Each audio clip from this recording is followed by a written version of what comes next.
it's important because I don't want anyone to feel as alone as I did when I was going through these feelings and growing up in school and stuff. It's horrible.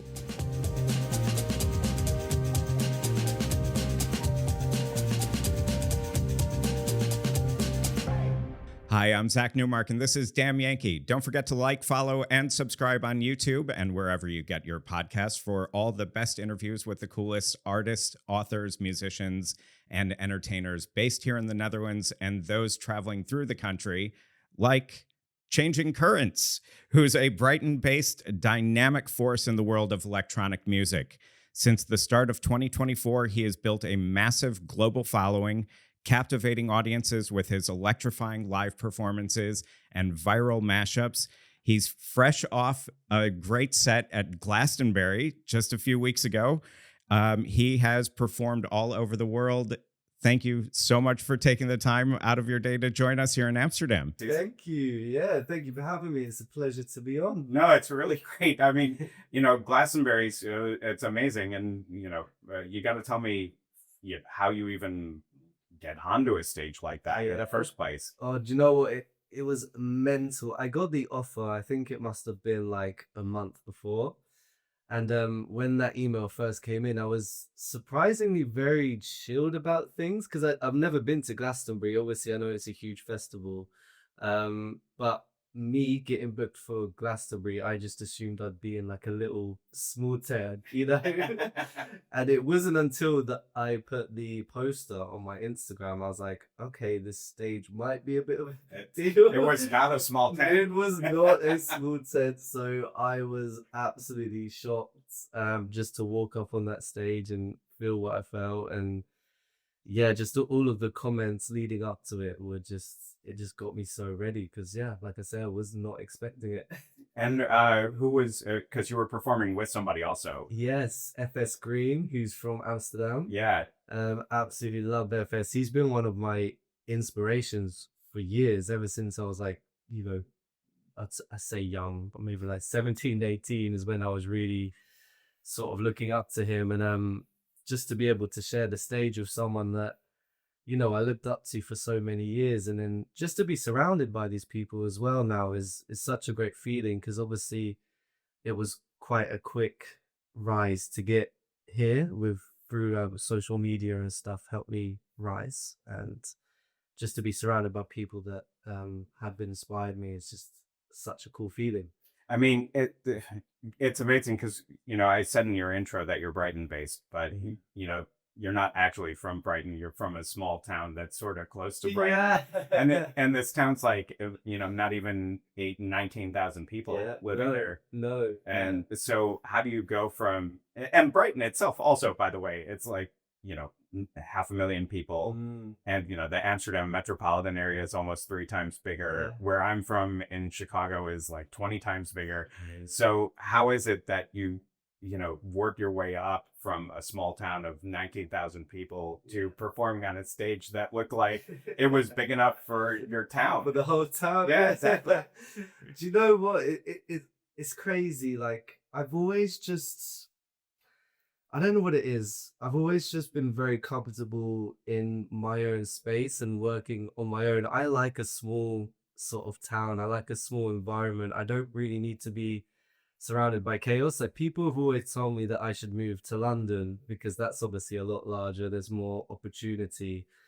But for me, my real development has come just being in my bedroom, working on stuff on my own. And, as well, I've always, like, on my way to school, the school I went to was also really small. There was like, must have been one of the smallest schools in the area. But yeah, just like getting the train there and escaping into my own little world. And yeah, I don't know. I mean, what was that like? Growing up, was DJing and producing music, was that an early interest for you, or? Yeah, absolutely. It started in high school because I was terrible at school. And yeah, it felt like I did music classes, and I've really just I'd love being on GarageBand and just like working on stuff and just dragging in loops and stuff. So yeah, my love for music, it did start in high school because it was like it was my escape. I tell this story quite a lot, but yeah, on my way to school, I'd always miss my stop on the train because I'd be in my own world, dreaming of DJing and playing out music to people. And it was funny because on the way to Glastonbury, actually, I passed my old school station. And later on in that journey, I ended up missing missing my train stop to Glastonbury. So nothing's changed really. But yeah, yeah. Um, uh, when you were doing music classes during school, were they, you were working on GarageBand and working with programs, but were you also working with instruments?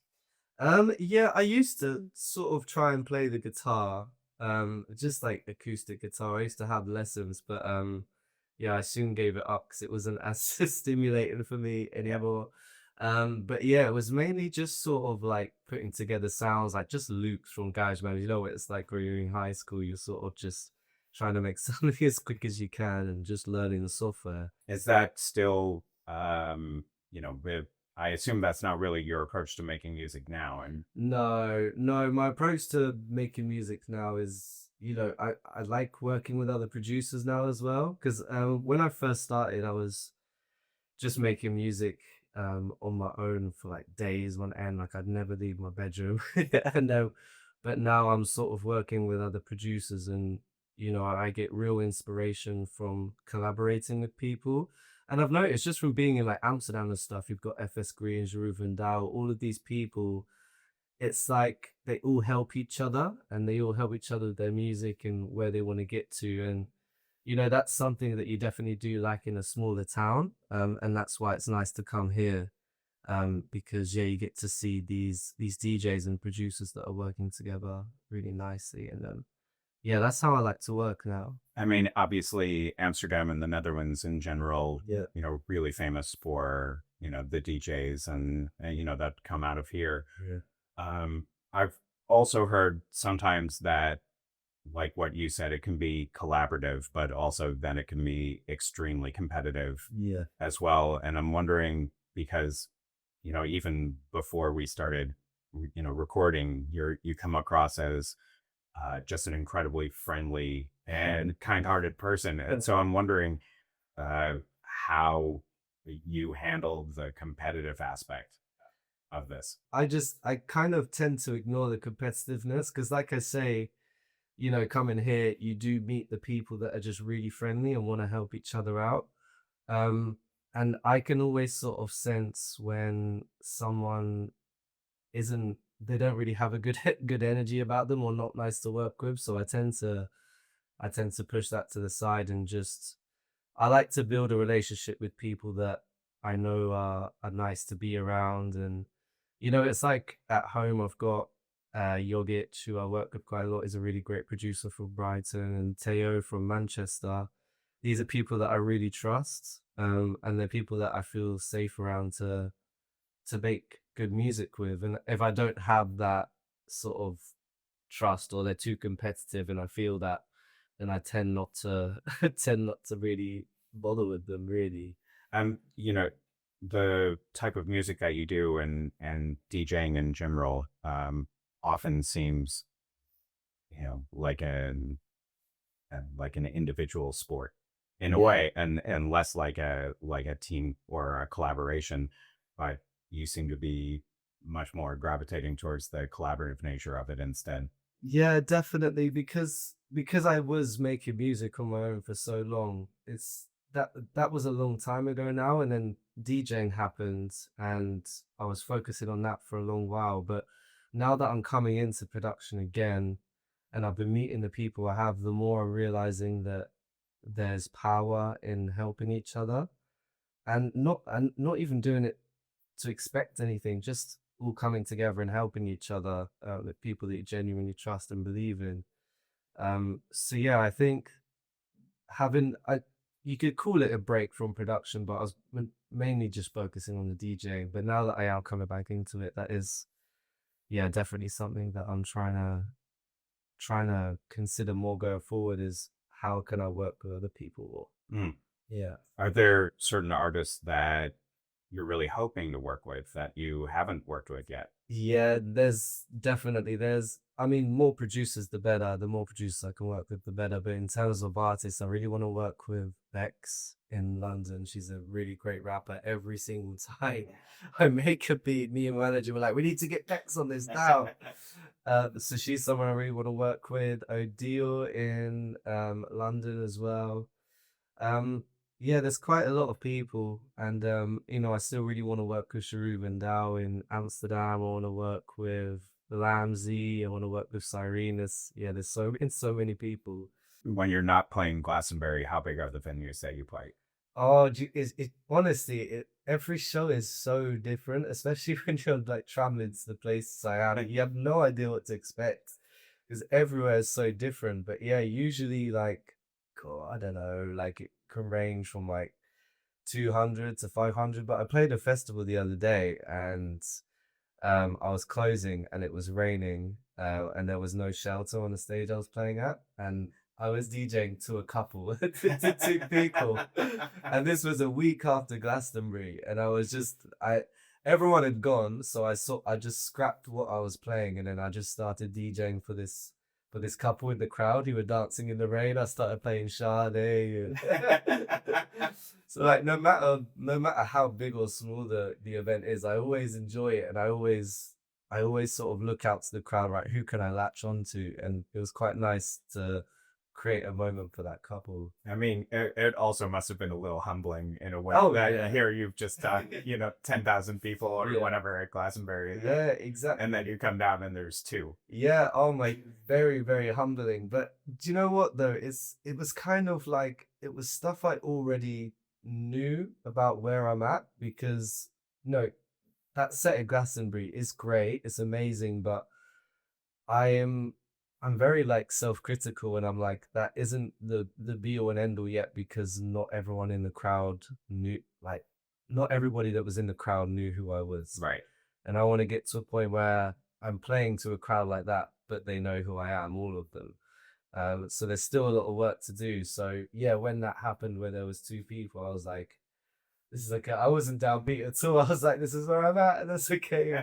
Just gotta keep going." So you have performed all over the world and, from Canada to India, Glastonbury, you've performed in Amsterdam and the Netherlands before this week. So can you just kind of take us through, your kind of opinion of these different audiences or, what's a Canadian audience like versus a Glastonbury audience? Yeah, so I'll start with Glastonbury. A Glastonbury audience is just there for whatever.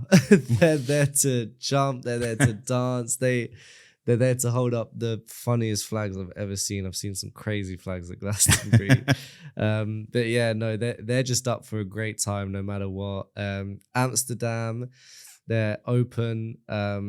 And it's because of just their upbringing of music is like unlike anywhere else in Europe, I'd say. I'd say their taste and the influences they've been brought up on are so great. And I think that's why there's so many amazing producers, DJs that are coming from here, in Netherlands in general. And yeah, and India as well. India is just a special place. I love their music. I love the percussion. So to go over there and sort of merge my influences with their influences it was really special. And it's also interesting to know that my taste in Indian music is a good taste because they seem to like the stuff I was playing. It's funny because obviously I don't know any of the words. I've never been brought up on it, but I've just heard these songs, like it. I play it, and they're all singing and dancing. So it's really interesting how it works, But is that also, because in the different places that you play in the different cities that you play in, sometimes they're a little bit more uniform in the type of music that they like, and other cultures are more diverse or bring more styles of music to it. Yeah. And does that also kind of affect the audiences or how the audiences receive your shows? Yeah, 100%. Do you know what? I'd say it's less about the place and more about the event and how the event is sort of pushed, because in everywhere there's so many amazing like sort of underground events that are pushing a particular sound that is always quite unique, and you get this in everywhere I've been to. Unfortunately, I haven't been able to always go for the cool events. There's been so many events where they just don't understand understand the type of music. But at the end of the day, promoters, they do need to hold more responsibility in um, booking, an understanding of what they're booking. I've played a lot of shows abroad where it's I've been booked for like bar sets and stuff, which I don't really do much of anymore in other countries. But to me, I don't understand why a promoter would book someone from abroad, even though the crowd just want local stuff they can sing along to. You know, I think there must be so many amazing local DJs that you could book for your event rather than, paying someone all this money to come abroad. I think there's so much talent in your city that can please the people that, want the music that you're pushing. Yeah. And also it's kind of about, your shows are all about putting together a certain vibe, or your music is very much about, what that mood is that you're creating. Also, the collaborations that you do are about that as well. My wife and I saw Grandmaster Flash, so like classic 70s and 80s hip hop, and the DJ that they booked afterwards is playing 70s and 80s and some 90s music. They're not playing, music that strays so far away from the show that you're seeing. Is that kind of what you're getting at? Yeah, definitely. It's important to have an understanding of the type of event, and the willingness to adapt is really important, and also having a sort of like preconception of how the event is going to go is a really underrated skill that you can learn just by studying the Instagram and studying the area that the event is in, and having that sort of like the pre-vision of how things are going to go is really important for me. Luckily, my intuition about certain events is always very strong, and I sort of know if I'm about to go into a really commercial event where I'm going to have to sort of sacrifice my sound a bit. And so I'd say learning that preconception of an event is a really important skill to learn. And is this also something that kind of affects tour life for you as well? Oh yeah, as in terms of what? Like in terms of your day-to-day on a tour, going, going in different travels in general. I mean, listening to local music, you've already said, is something that you really enjoy doing. That's something that's really a part of it. So how are you also preparing for your shows? Yeah, that's the all important question, because it is so difficult. Like, and I don't think a lot of people really understand. Like, my manager always tells me, he's like, "Cece, just prep one playlist for the month, and you play off that playlist for the entire month." And I think it's hard to explain to people that every show is so different, and it brings a different energy, it brings a different sound, and it depends on the country. Because I could just go and sort of just DJ off one playlist of of one sort of sound or whatever, but for me it's not real. I like to treat every show different, because every show is different. And it is really difficult to prep these on the road. It gets quite overwhelming sometimes. I'm prepping on the plane, and then on the bus, and then in the Uber, but luckily I'm sort of getting to a point where I'm sort of managing it all a lot better now. I think I have my sort of main influences, and I know what I like out of the main influences. So it's a bit easier to pick out of these different styles and playlists now. see, I am starting to manage a lot better, but it does mean that I sacrifice food, sleep, water.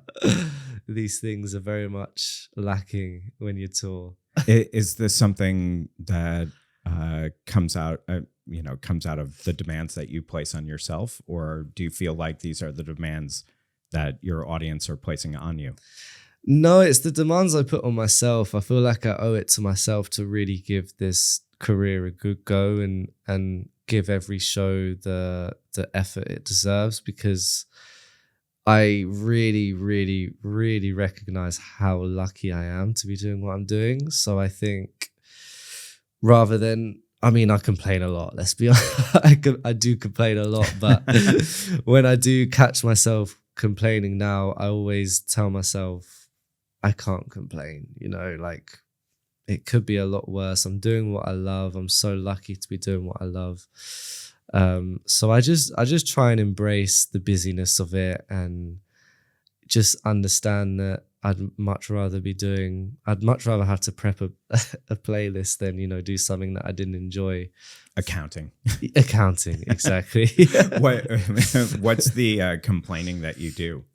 Like, what are you complaining about? It's honestly, it's all just so minor. Like, I got to wake up at 10 o'clock tomorrow. But I've got to go to the shop, but it's a 10-minute walk. Or, I haven't finished. This is always the thing that I always tell my manager, I need to prep my set.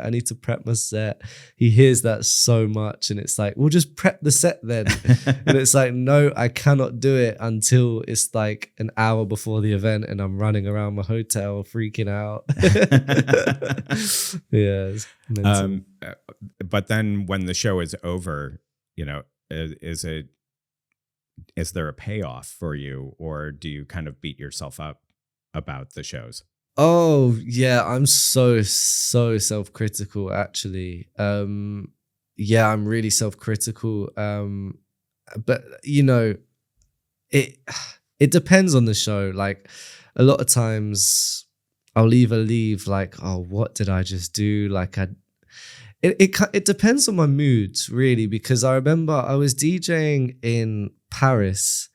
And I remember just being in like a really weird mood all day, and I that never really happens to me. I'm quite a happy person. I never really get too anxious or stuff like that anymore. Luckily, I used to quite a lot, but I always know when I'm in that mood and I'm not able to snap myself out of it that I'm gonna have a bad set, and I ended up having a bad set. To me, people were saying they really enjoyed it, but yeah, I hate when that happens because I am so self-critical. But then there's times where, it's just everything goes amazingly. Like Glastonbury, the biggest stage I could have played on. It was my favorite set I've ever played. So yeah, it really just depends. Are you somebody who at the end of the day is focusing more on the successes or more on the ones where you feel like you could have done better? I definitely focus more on the ones I could have done better for two reasons though. One is to better myself and recognize what I've done wrong, but also just because I'm like, beating myself up about it and driving myself crazy. Like, why did I do this? Or, am I actually that good? Like, what's going on? But, the majority of the time, I do think about the negative ones as reflection. But to be fair, like the Glastonbury one, it was so positive that I do reflect on that set a lot, because everything felt so structured. And I think that's what FS Green helped a lot with, was just the structure of the set and being like, okay, we've got Afro House, we've got all of these different genres that we can play. Let's keep them there and we can just duck in between. So yeah, there's learning experiences from every set for sure. You said something which kind of caught my attention, which was, questioning whether or not you deserve to be in these moments, yes, or whether or not you're good enough. Is imposter syndrome something that affects you? Yeah, yes, sometimes. I mean, it's funny because like I know I belong in this industry. I genuinely believe that I'm here to make a big impact and there's so much more to come. So I wouldn't really say I get imposter syndrome. It's more of like, I don't know how you describe it. It's more of just so self-critical in terms of, did I do enough? But yeah, I don't really get a deep imposter syndrome. I do feel like I belong here, which is great. Yeah. Yeah. So how do you, okay, actually, do you even want to get to a point where you're not self-critical, or do you think that that's going to detract from your development? No, yeah, I think I always want to be self-critical. I think it's a balance, right? You can't just always be beating yourself up. That's not healthy. But I think, yeah, I do always definitely want to have that self-critical element, because, it's really built me into the person I am now, like changing currents. I am always changing. That's why I call myself that. So, I have to be self-critical to change.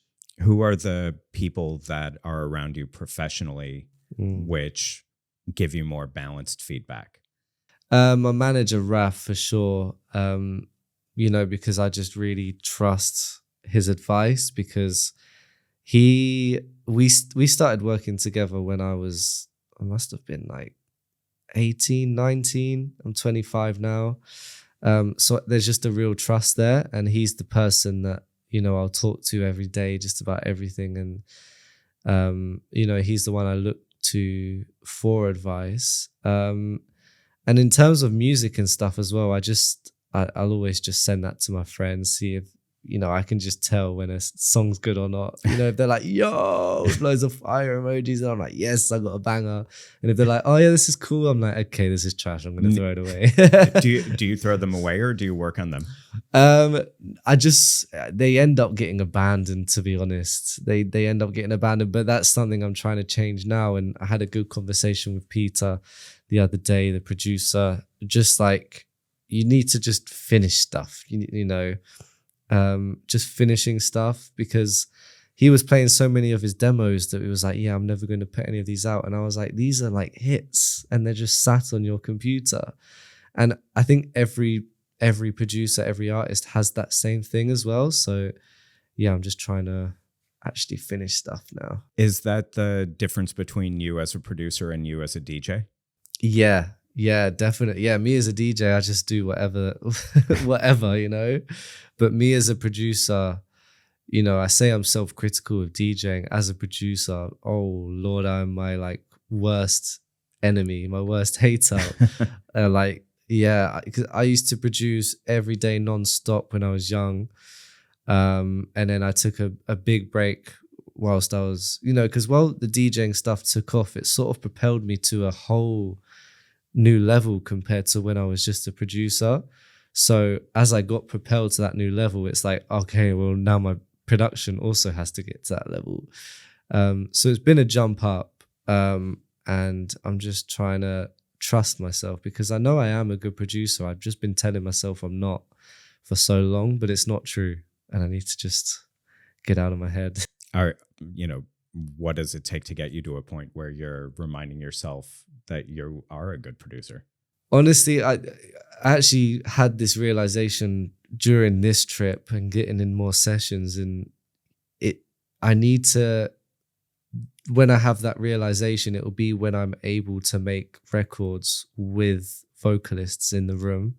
I think that is when I can really sort of see myself as a good producer. And because making music in your bedroom, it's great. It is, it's fun. But being able to be in a session with a vocalist and directing them and directing how the song sounds and, giving them advice, that's when you're producing, you're creating records, and that's what I really want to do. And that's where I want to get to.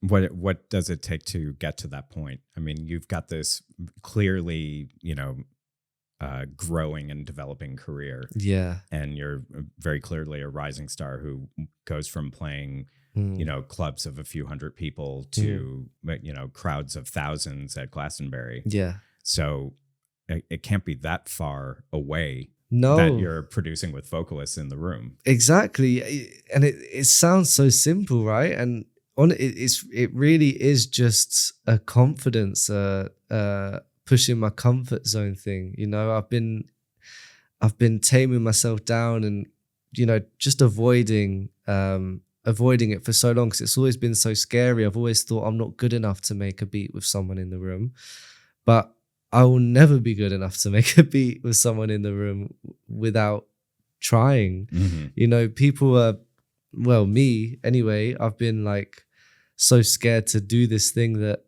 I've never even tried to do it. And I think once I start doing it, then I'll be flying. I'll be good to go. I'll have demos. I'll have records ready to go. So it really is just about getting out of my own way because that's all it is. It's just me in my own way, you know. So I just have to push him out of the way. Yeah. Do you have the right people around you to help you push yourself out of your own way? Yeah, I'd say I do, but I think people can tell you to get out of your own way, but I think it really has to come from you. I think it really is just yourself that has to do that and tell yourself to do that because, you know, people can tell you to do anything. They can tell you to run through a brick wall, but you know, you know, but only you really know what is required from yourself. So I think if you know you should be doing something, then just give it a good old go, and don't wait for other people to tell you to do it. Just do it. And that's what I'm telling myself, by the way, to just do it. So do it. Exactly. I mean, just do it. You should just do it. Just do it. Tell me about the gig that you're going to be doing. Yeah, really excited. It's all being planned now, but there is an Asia tour coming. I hope I hope I'm allowed to say that. But yeah, I'm really excited because you know, Bali and Asia in general is somewhere that I've really wanted to go to. I've seen like a lot of videos of parties in Bali and Asia in general, and the crowds just seem great. And you know, I'm someone that loves. I I think I'm gonna love Asia. I think I'm not gonna wanna leave. The Philippines, especially. I'm really hoping we get a show in the Philippines because that's a place I've always wanted to live. Actually, so yeah, I'm just really excited. What is it about the Philippines that's made it so nice? That's of interest for you. Honestly, it's just like it's that type of place that I always have these dreams of me on like just the beach and like a little like wooden shack as a house. And I just, yeah, the more I've like, got older, the more I've looked at videos of the Philippines, I'm like, that is the place I've always dreamt of living. So I'm thinking, you know, hopefully one day I'll be able to have a holiday home there or something. Where in the Philippines? I don't know, honestly. Anywhere.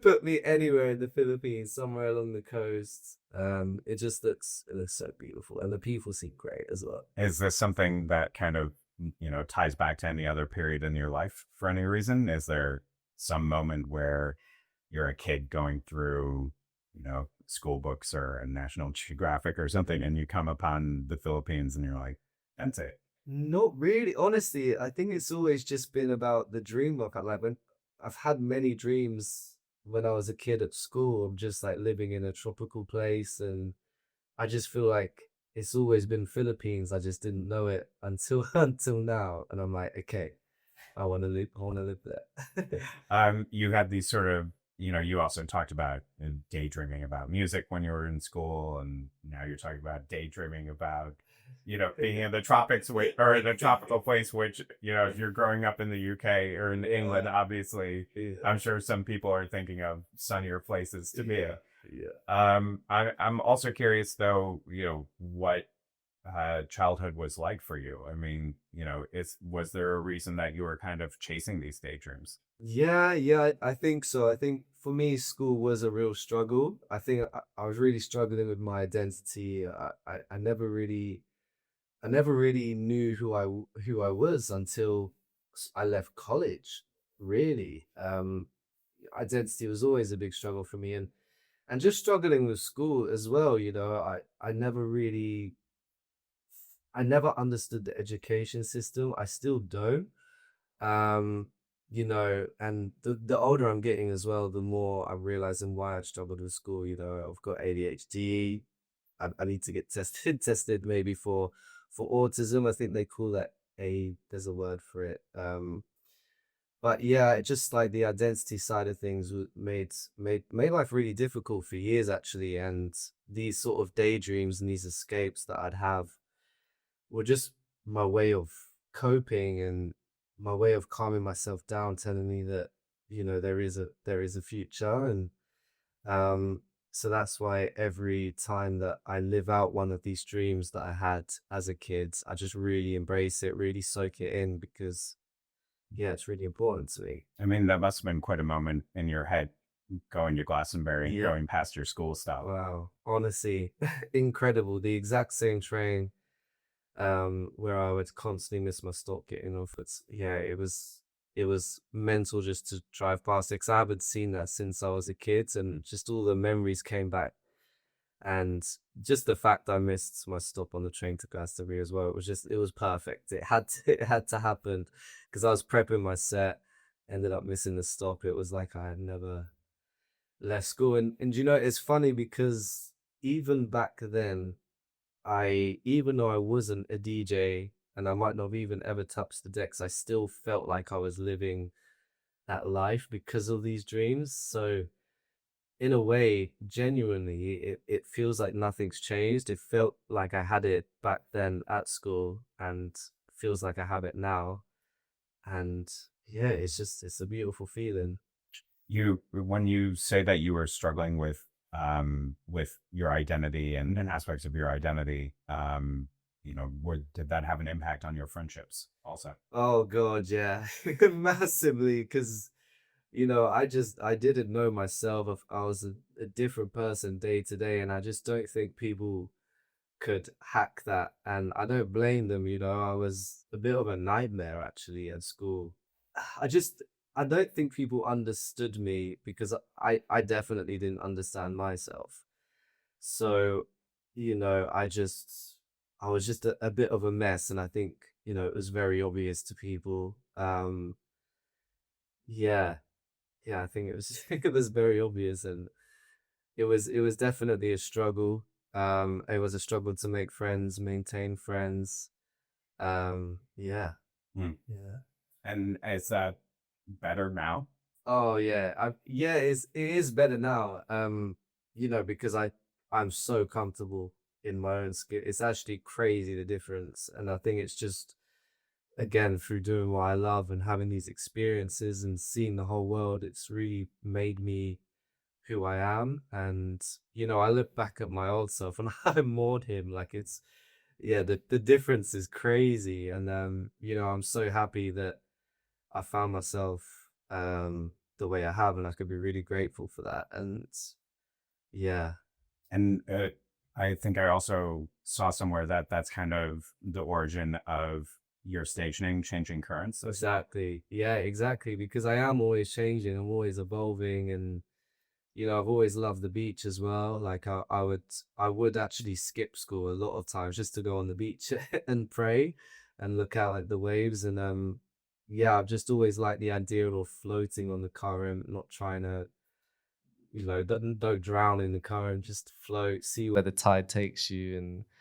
yeah, because that's been a big thing for me. It's just constant change, constant evolution. And yeah, it's in every aspect in life. And did you say pray? Yes. And any specific religion, or? Yeah, Catholic. I'm Christian. Yeah. Yeah. And you still follow? Yeah, I have it. I don't really go to church. I don't read the Bible, but I feel like I have a connection to God, and I sort of practice that in my own way. I feel like all the guidance I get, with my music career, I've always felt like it's been God. And yeah, I have a real deep connection to God. And I'm not the most, I don't sort of preach it. I'm probably not the best Christian in the world, but I know my relationship with God, and I know it's a really nice and positive one. Was that something that it took you time to come to terms with? Yeah, as in either being Catholic or growing up in a sort of, you know, smaller community with, you know, with a religion that's very organized and Yes. regimented in some ways. Yeah. So, but you on camera and off camera, you're a much more sort of loose and free-spirited person than that.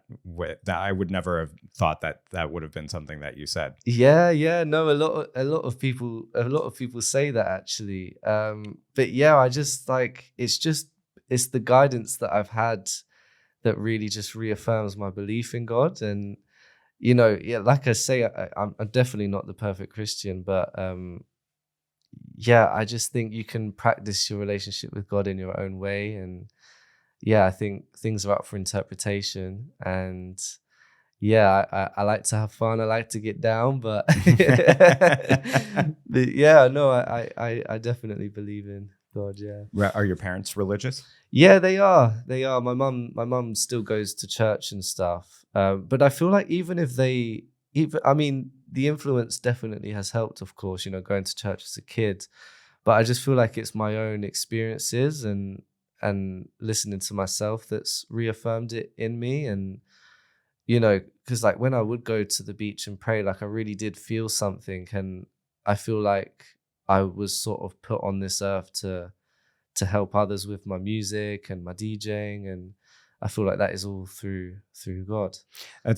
Okay, so that's super interesting too, because you know, you talked about struggling with identity issues. You identify, I believe, as queer now, but you've also gone through a number of different labels for yourself over time, right? Many. But one thing that, you know, kind of struck me was also that you have this kind of you've expressed a willingness to help people who are also struggling with identity issues themselves. Yes. And you know, even offering your time and them to reach out to you. Is this something that comes out of your struggle? Is it something that comes out of your faith? Is it both? Mainly it comes from my struggle as a kid, because I just felt completely alone and isolated in everything. It felt like I had no one. It felt like I had no one to even look up to. It's like, you know, growing up, everyone has their sort of like celebrity idols that they're like, oh, I see myself in him, or I never really had that, which is quite sad, really. There's more representation now, but for me, when I was a kid, yeah, it was just a real struggle to find the reputation. The reputation? Is that the right word? The representation. There you go.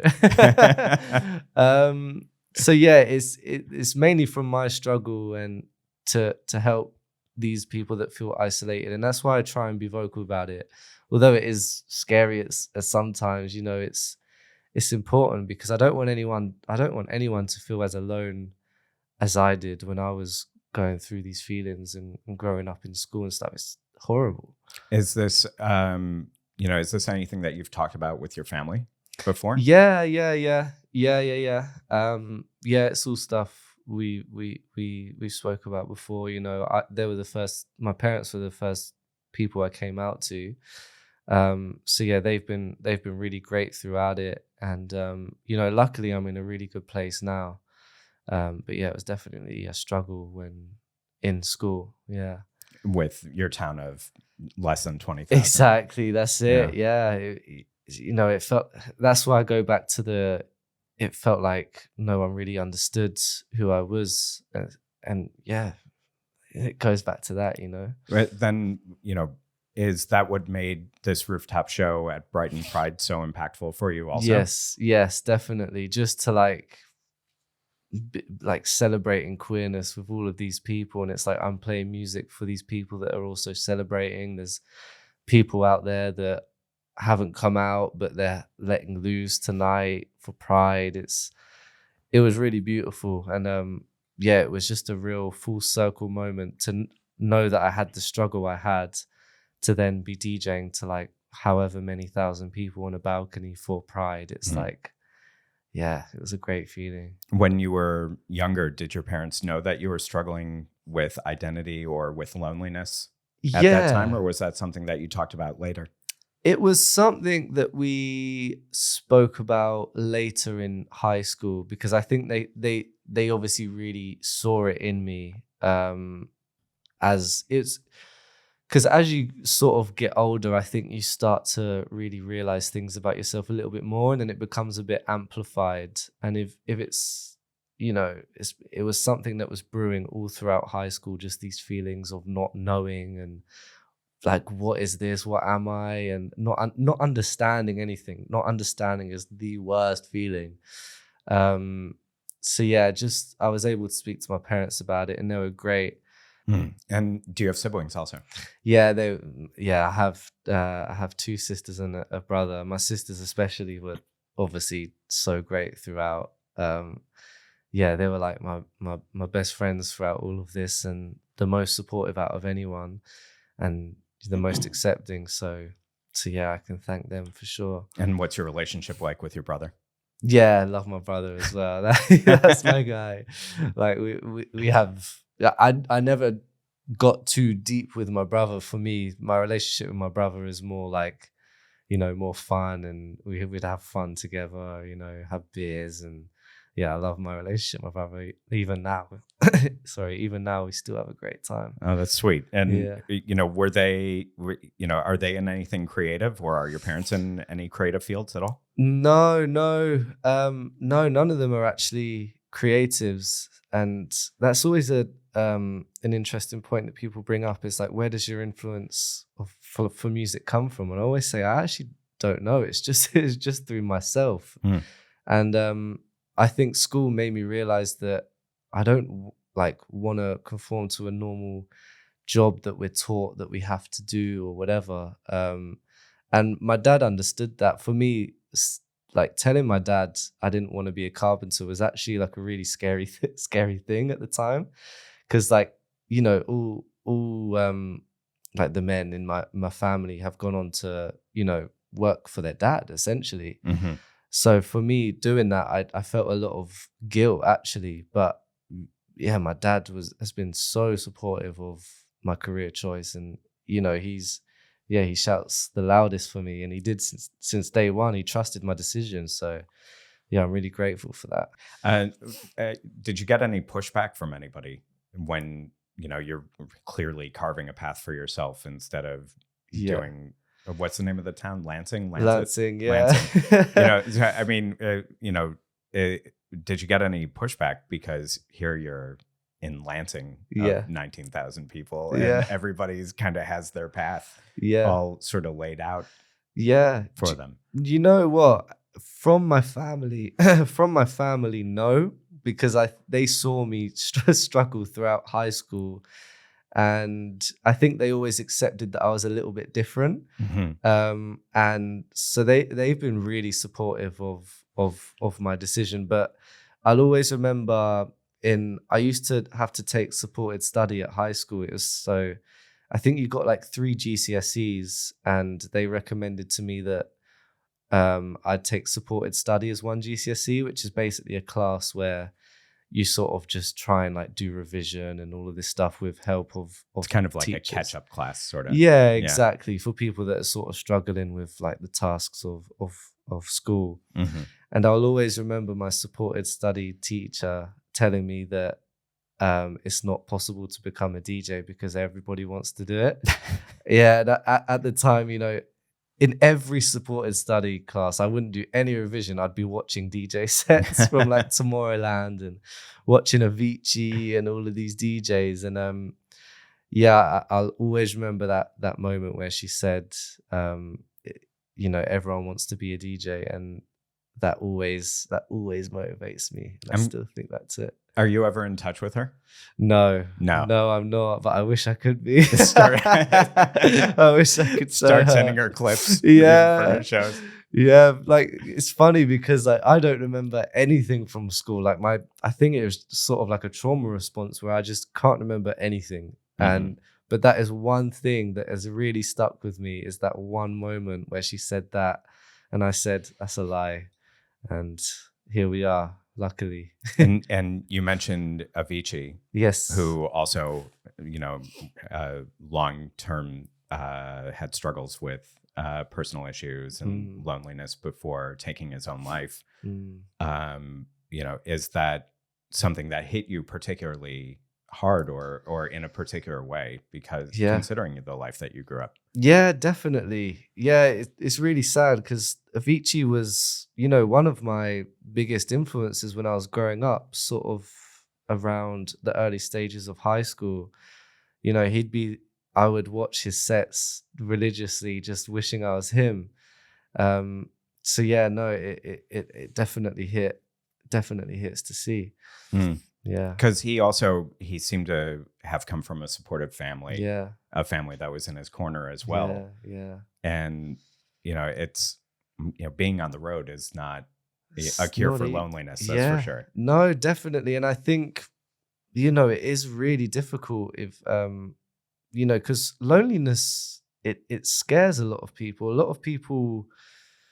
For a lot of people, it's scary, that loneliness, because you're left alone with your thoughts. And yeah, when you're traveling and touring, it is so much of it's on your own. And, even when you're going into these clubs and stuff, sometimes there's all these people, but you still feel like you're alone, because it's difficult sometimes to make conversations with people, and a lot of people don't understand you, or a lot of people are just trying to gain opportunities from you. So sometimes, even if there is other people, you're still alone. So, it's not an easy industry, and there is a lot of lows, and you do have to have a certain mental strength to deal with the loneliness of touring. Luckily, I love my own company. I love my own space. I'm like, if there's a corner in the room where no one stood, I'll be there. I absolutely love it. I'm actually trying to be more sort of sociable when I'm like in studio sessions or whatever, because I'm just so comfortable in my own space. But yeah, no, it's definitely not easy sometimes. And are you in a relationship now, or do you have a partner now? No, I still don't have a partner. Maybe soon, but yeah, I love my own company, and I love solo traveling as well, just like living life on my own terms. Because I get really overwhelmed, I get really overstimulated, so I just love like putting on my headphones, not having to speak, and just cruising around wherever I need to go. I love long journeys. I love like getting the train. If the train's like 2.5 hours, I'm like, oh cool, let's go. Just sit there in my own world, just daydreaming, as I always do. Are you the type of person who's going to be like doom scrolling on social media, or are you putting the phone away and listening to music and staring out the window? Listening to music and staring out the window for me. But a lot of the time it is doom scrolling. It kind of just depends on the moment. Like if I'm on a train and I'm just in a bit of a chill mood, I'll just be staring out into the distance. There's been so many times where I've just been staring, and it turns out I'm just staring at the person opposite me, and you can tell they're like, what are you doing? Do you handle your own social media? I do, yeah. You do? I do. Does that, as someone with ADHD, is that something that, is also a little bit of a trap in a way? Because once you're working on, I have an issue where if I'm working on social media, I can't help but start looking at other content on it, which is just brutal, because then the next thing I know, 30 minutes or 45 minutes has gone by. Yeah, exactly. Yeah, no, it is difficult. I've had to just like turn all my notifications off. That helps sort of like me just get away from social media.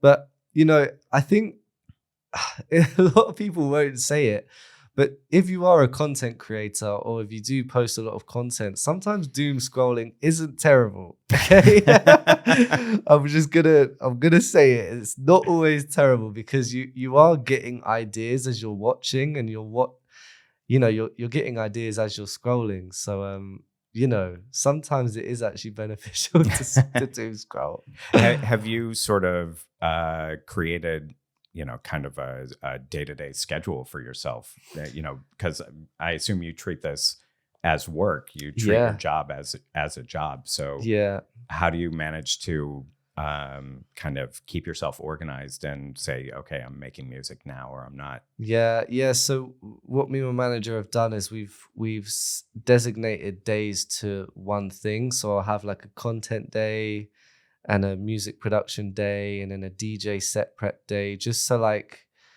every day feels different and new, rather than like, because if I just wake up, I have no plan, everything's like, wow, there's so much to do, I don't know where to start, and then I don't end up starting on anything. So for me, it's nice to designate different days to something, and then obviously you can chop and change and do more, but just to have that structure for me is really helpful. And then you were talking also about sort of scrolling through social media and picking up ideas from that. Yeah. Do these ideas make their way into your music? Yeah. No, definitely, actually, because now that I'm more into production again, a lot of my reels are production reels. So it's like, rather than having to watch YouTube to like, sometimes because with reels, right, you get stuff that comes to you that you wouldn't necessarily search for. So you end up with really valuable inspiration that you can't get from searching something, because it's something that has come to you and you're not even looking for it. So you end up learning really cool stuff that, because with YouTube, you have to like search what it is you want to learn. But with reels, you learn stuff that is just completely random, and then you end up doing it in your production, and it's I really like it. Yeah, because your music pulls from a lot of different influences. Exactly. Yeah. And do you get into these moments where you're like, okay, I'm going to add more, sort of Afro beats to it, or you get into these, we're going to go more trance now, or take more hip hop or rap influence. So, yeah, no, definitely. I feel like my strengths are, because when I travel, I'm like a sponge to their music and their culture. So I feel like that's my strength and that's my power, and that's what I'm trying to bring to my music productions. Like yesterday, I was just in my hotel room and I was working on a UK garage song, a speed garage song. And it's like, a lot of people are making speed garage in the UK. But for me, where my power comes in is being like, okay, I'm going to put in an Arabic melody, or I'm going to use some Indian percussion. And I feel like, that's where my power lays, and that's where my unique sort of take on things is, and I try and hone in on that as much as I can. And does this also come from being someone who, not only travels around, but also someone who enjoys the traveling around? Oh, definitely. Yeah, absolutely. Yeah, you're right. Because, when I am in these countries, I love to I always listen to the music. So like, say I'm in Morocco, I'll be playing Moroccan music and walking around. I feel like a local, It's the same in Dubai. Like, I was playing I love Arabic music. I was just walking around. I was in the desert listening to Arabic music, and so it's not just like I'm listening to this music. I really feel like I'm living the music, and so it's such a powerful inspiration. And you can really tell in this music that I'm making. Were you walking around Amsterdam listening to like to Dutch folk music or anything like that? I actually was. I was listening to a lot of the old school Dutch music that that Peter from Chamos was playing me. Yeah. It's genuinely, everywhere I go, it's funny. Like, I really love to be a sponge. Is this also something that you kind of take with you when you're performing live as well? Yeah, not as much, as much actually as you'd think. When I'm playing live, I kind of just like see what comes to me and see what comes to the crowd. But when I am DJing, like say if I'm DJing in India or whatever, I do make sure that I'm playing stuff that I know they're going to enjoy from their culture. So I always do like to do a bit of research anyway, if I am DJing in another country, like, because as important as it is to put them onto new things, I do like to mix some familiarity in there as well. Yeah. Is this maybe, I don't know, is this one of the things that separates, good performers from more average performers when it comes to performing live? Yeah, I mean, it depends though, really, because it's if you have an audience already in these places that you're traveling to and everyone's there to watch you and your sound, you don't really need to sort of incorporate stuff that you're not familiar with just to please the crowd, I'd say. But yeah, if you're the type of DJ that's touring and you know that not everyone's gonna know who you are, then definitely like being able to do your research on where you're playing and what music they enjoy definitely separates you from the DJs that just come and play their music. And then, you really need to grab the crowd. And then once you have the crowd, you can then experiment a little bit. I mean, because it reminds me of what some of the stand-up comedians that we've spoken with also talk about. Because one of our first guests was Russell Howard, the British comedian, Yes, superstar. Yeah. And he did. We saw him. My wife and I saw him live here, I think the day after we interviewed him, and he did something like, 15 minutes that was Amsterdam specific or Netherlands specific as part of his set. And then when he, was in other countries, he kind of did the same. Yeah. And, I find it interesting when musicians do that also, that when they kind of draw influence and maybe they'll play a whole set, but kind of somewhere in the middle there, there's, a few songs that are really, for that local crowd. Yeah, exactly. Yeah, it's really interesting how it works because, it's definitely just about grabbing their attention and familiarity because, once, you need the audience in whatever field you're in to sort of to trust you. So I think, once they've had that familiarity, then, they can let loose to whatever else you've got.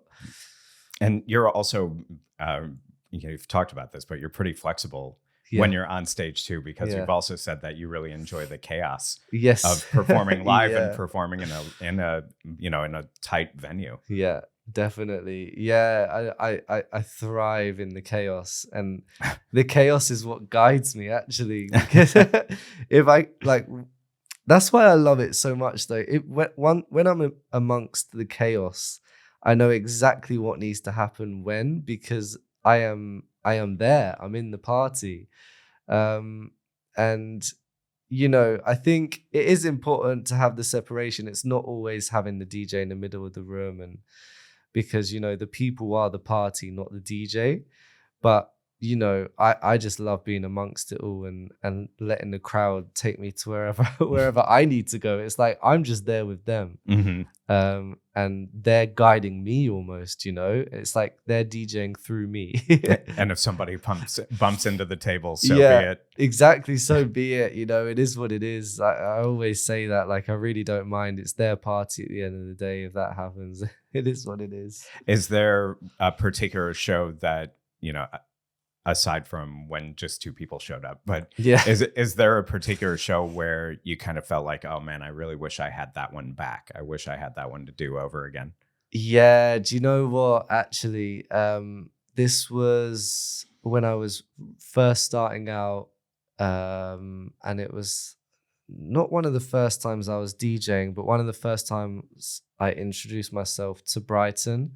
It was in this tiny sort of club. And everyone, it was like a rap night. Everyone was billed as a rapper.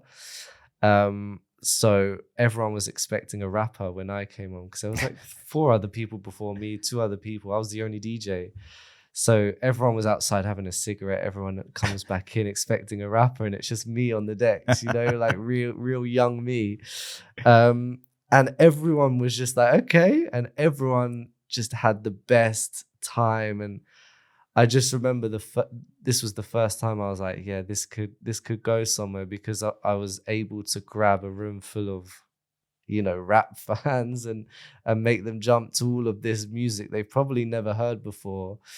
So that is a show I wish I could just go back to and just sit, because I feel like it would really reconnect me to where I started and my roots. It was special. That's super cool. Yeah. So for people who do want to see you, do they find you on Instagram? Where do people find you? Yes, you can find me on Instagram at Changing Currents. I'm on TikTok as well, Changing Currents. YouTube Changing Currents, SoundCloud Changing Currents, and Spotify as well. Because obviously I've been working on a lot of new music, so I'm hoping there'll be some more music on Spotify soon. You thinking in the next couple of weeks, next couple of months? No. What do you think? I'll tell myself that it'll be in a couple of months, and it'll probably be another year. So I won't get anyone's hopes up yet. Oh, cool. All right. Well, for people who want to see you, they can also go see you in Bali, yes, which is not a bad weekend no, getaway. Come join to go me. find you in Bali. Yeah. But Cece, thank you so much for taking the time and sitting down with us. No, thank you. It's been great. I've really loved it. Appreciate it. Thank you. Thank you. Damn Yankee is produced in partnership with NL Times, the top choice for English language news from the Netherlands. Founded nearly 15 years ago, NL Times grew to become the #1 site for information about this country, featuring more news stories every day of the week than any other website. Keep tabs on the latest top stories and breaking news from across the entire country, not only in Amsterdam, Rotterdam, and The Hague. Find out more at nltimes.nl. Damn Yankee is an NL Times podcast. The show was created by me and Peach Rizzo. Peach produced this episode, and Marcus Engel edited the episode.